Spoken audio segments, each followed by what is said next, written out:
The Disappearance of the USS Welsh. Letter to Professor Martin of the Mississippi Tributary University. From Lieutenant Lennon Aberdeen. 7th of October, 1915. Hello, Professor Martin. I understand that your profession in the unknown is profound, and you are internationally well known. If this is true, I beg of you to take my word and investigate. At Section 7J of the Mid-South Atlantic, around 81 miles off the coast of Brazil, the Brazilian Navy reported a large object floating on the water. They estimated it to be around half a football field long, and did not specify how wide it was. Mysteriously, the cruiser boat they had sent to investigate did not report back. The Brazilians felt an ocean quake and promptly left. This envelope shall have a translated report of the incident. No matter anyways, as the Brazilians deemed the object to be a German U-boat. Now, it is important to note the consistency of our fleet. Our cargo transport consisted of two freightliners, the UCV Havana and the UCV Nassau, two cruisers, the USS Welsh and the USS Plano, and a destroyer called the USS Thunder. Due to our small flotilla, our commanding officer requested that the USS Welsh deviate slightly from the route to intercept the object. It took about 3 hours for the Welsh to report back to us. They reported that the object was cruising at around 10 knots an hour, and its trajectory would have it sailing south towards the Antarctic continent. The object did not fire back, nor did anything special happen. However, it was identified as a German U-boat. The cruiser had fired warning shots, yet the U-boat did not respond.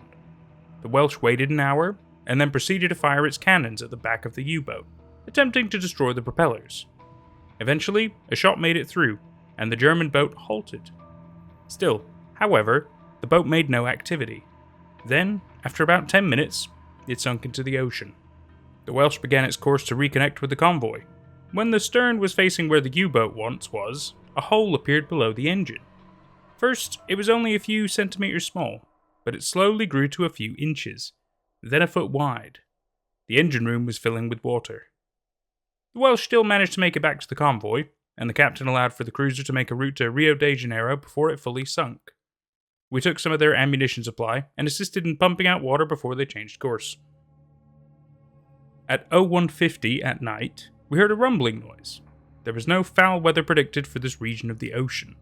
I went out of my bunk to inspect the noise, and the ocean was shaking. The waves reached meters high, and the boat began to rock wildly.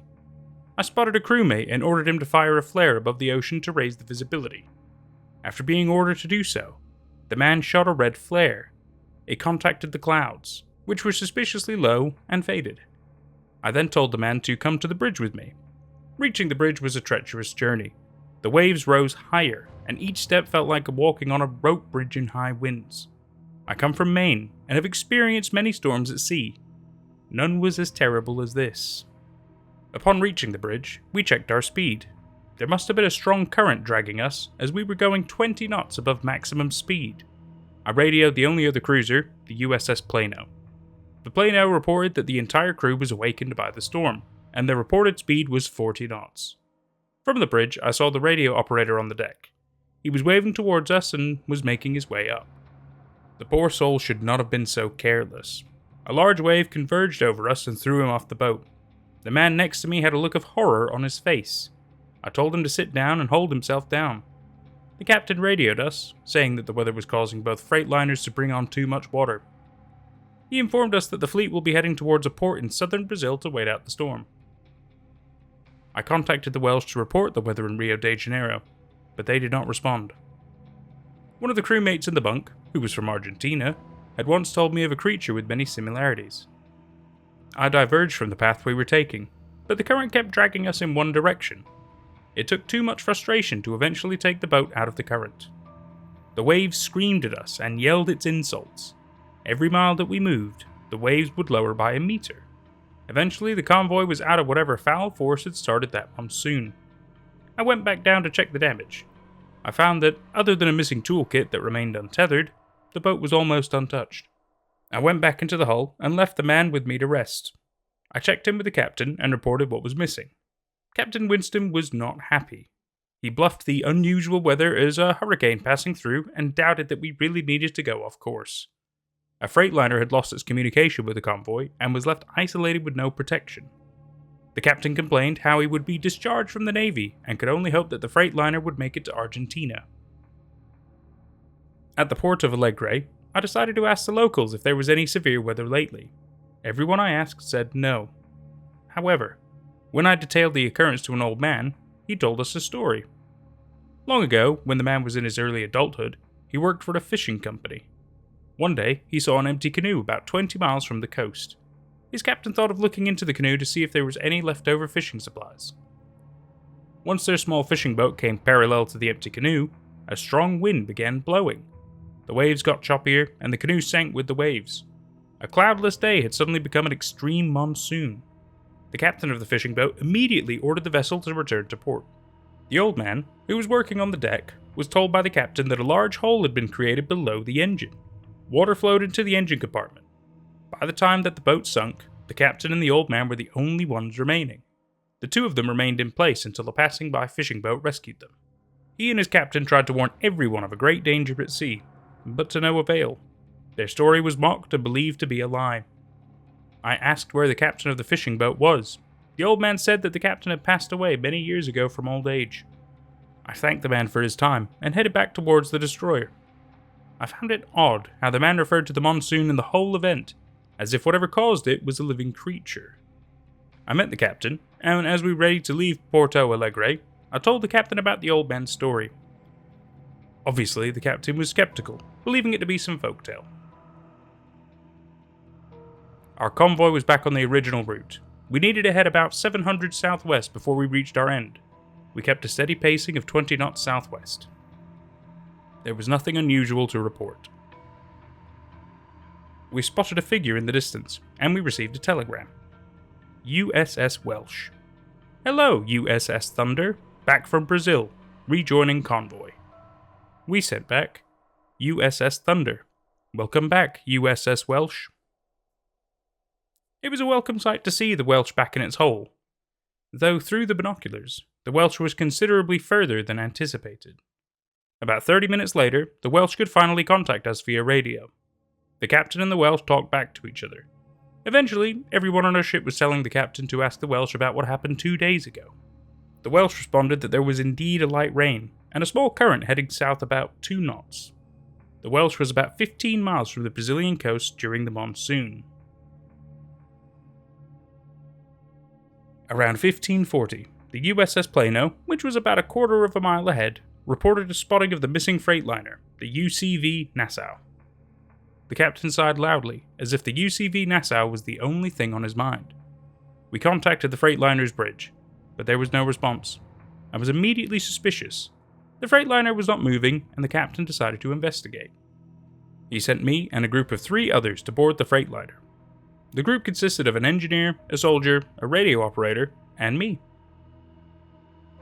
The Thunder and the Plano would continue with the UCV Havana, while the Welsh would remain with us. As we boarded, the boat was unusually creaky. I was already used to tuning out the ambience of the sea and the ship. This, however, was loud and unusually hollow sounding. The ship had aged considerably in the last 2 days. I would say it aged for about 2 years. But that simply could not be right. The ship's fence was rusted and had completely corroded in most parts. Nevertheless, I led the group towards a door. The door's handle did not budge, so I requested the soldier's handgun. I aimed at the door, and with a bang, the door handle fell off. The door swung open, and we turned on our lamps. It was a short hallway with 2 doors on both sides. At the end of the hallway was a stairway down. Each door opened to a damp bunk room, within one of which we found a journal. The engineer read aloud the most recent log. Finn's Journal, 9th of December, 1915. It has been a considerable amount of time since we lost contact with the convoy.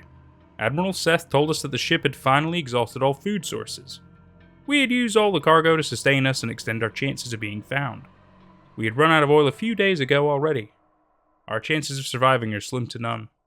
I've spotted no boats in the previous month, aside from the fishermen that gave me fish. We are at least capable of catching water. There is currently a large storm outside, probably a monsoon or a hurricane. Hopefully the rain will last a while.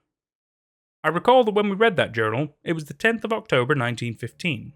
Either they were not aware of the date, or something sinister is at play. We stood around in confusion. The journal made no sense to us. It explained why the boat had no power, and why the cargo was gone. However, it did not explain why the ship was in such ruins. I would prefer not to think about it too hard. The soldier turned around quickly. It scared us, but nothing was behind us. He said that he heard a noise near the brig. He was the only person to have noticed anything, but he seemed insistent to investigate. Before we could make a vote on it, he walked out of the room and down the stairs. The rest of us were hesitant to go down, but once the light no longer reached him, his footsteps were void. I did not want to go down, and neither did the others. That was the last that we heard from the man. After searching the rest of the bunks, we found nothing of interest. We stepped out of the boat. We were still uneasy from the disappearance of the man, but after the last man left the interior, we met with nothing. It was pitch dark outside, so I checked my watch. It was midnight, and the Welsh was nowhere in sight. Suddenly, a blinding light switched on. The Welsh was right next to us. We jumped, but then realized it must have been a cruel joke. They laughed as we stepped back onto the Welsh. However, as we left, the UCV Nassau right behind us was no longer in sight. This concerned me, and I remember the first part of the old man's story. I tried to bring up my concern to the captain, and he seemed slightly concerned as well. It was too late to do anything, though. As the wind blew, the crewmates chattered their teeth. The wind turned to a sour freezing temperature, and hail began to bombard the ship. The crew headed inside of the deck. It was odd. We were near the equator.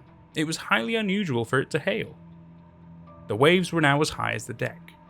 The deck began to ice over, and the hail grew to the size of tennis balls. Our attention was turned to the brewing storm, and all the while, I tried to focus on the outside of the left end of the bridge window. Whatever it was large, and it rammed into us with the might of a tsunami. We were all thrown across the bridge, and I realized the danger. I called for the Admiral to send out an SOS and to leave the ship. The crewmates were lined up at the life rafts, a line of arms up to the sky. Eventually, I managed to board a raft. We dropped down and rowed away. From the raft, I saw the interior lights of the Welsh. The Welsh had multiple large holes in the hull, and whatever large thing that had rammed the Welsh was bringing the Welsh down with it. The power cut off from the Welsh, and the Welsh went dark. From where the ocean and the dark sky meets, I could see the silhouette of the Welsh angled halfway in the water.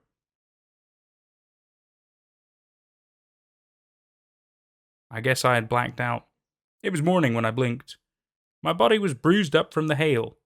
I looked around. There were 7 others on the wooden raft. It was a gloomy scene. The sky was overcast and the ocean was rigid.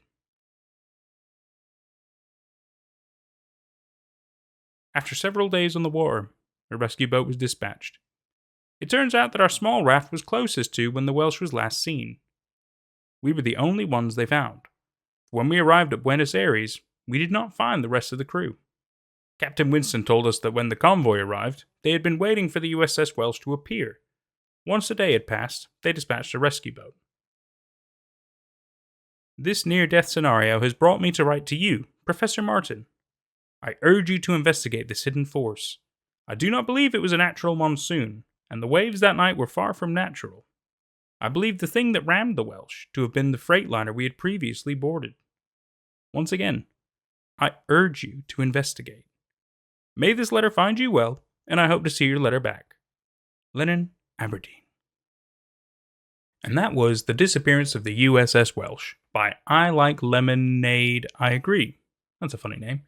I like lemonade too. I agree.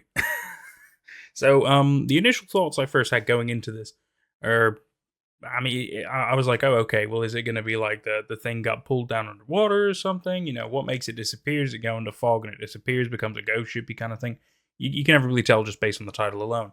And so reading it, what I thought was really interesting was that it immediately made me think of like the Bermuda Triangle. However, for those of you who don't know, here's the actual location of the Bermuda Triangle, and if you look, it's nowhere near, much further down South America, like Brazil, all the way down to Buenos Aires, which is in Argentina. this is the Bermuda Triangle's. It's off the coast of Miami, to like Puerto Rico and stuff. It's up to Bermuda. It's proper. It's up there. So it's obviously not that, but it does give me initial vibes of that. Except with the Bermuda Triangle, the whole point was like things that go into it. They potentially have a lot of like mechanical failures and stuff like that, and usually it's like planes and ships and stuff. They don't always come back, etc. Whereas in this, even though something disappeared in a really bizarro manner, there's also kind of like a time element to it. There's obviously a big degradation and stuff. It's very interesting that it's almost like there's a bizarro time pocket, but then it's also doing a bizarre damage to specifically the engine room. So there's certainly some very supernatural, paranormal, and even time manipulation at play here, which is interesting. I think that's a really interesting twist of the story. And the fact that it didn't just happen to one ship, I mean, it essentially happened to quite a few people, and even the old man had his own version of a story with the similar circumstances. So it's quite good. It's quite interesting. I don't really know how to explain it beyond that. But I like the fact that it's kind of written like a letter. The English might not be exactly grammatically perfect, but I think that it's because yet again it's a translation, so that fits the narrative. It works really well. No, I've really enjoyed this. I thought this was really, really well done story. I've been Nate at Night. I've really enjoyed myself, and I sure hope you have too. See you for whatever's next. Take care. Thank you so much to our Patreon members and YouTube members for making all this content possible. You know who you are.